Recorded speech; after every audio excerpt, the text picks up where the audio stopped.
Ensene erabika yatusooka mu maaso nagamba ensi togireka wadde ekigere kimu okuyitako erimu overdrive oba ffe tuli slow naye edduka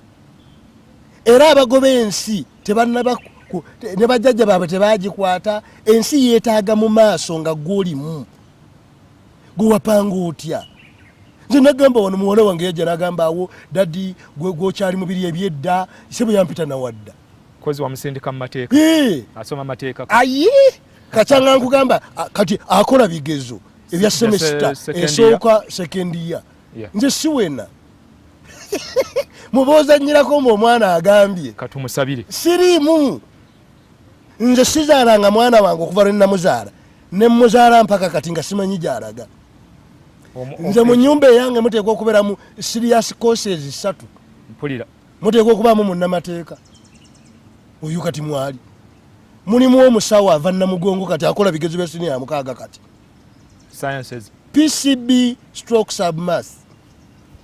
oyo agenda omuteeseteese sajoni ayingira busawo nteekwa okufunamu yinginiya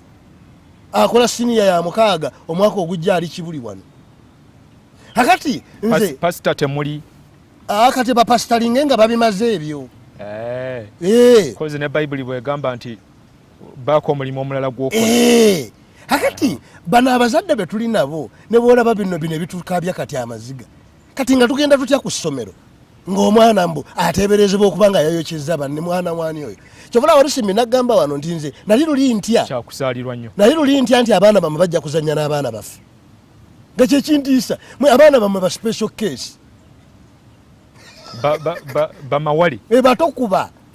omwana oyo ayambadde katisaati kalimu obukubo bwa chekiti naye bw'omulaba temukuba abo nze wange sibaliiyo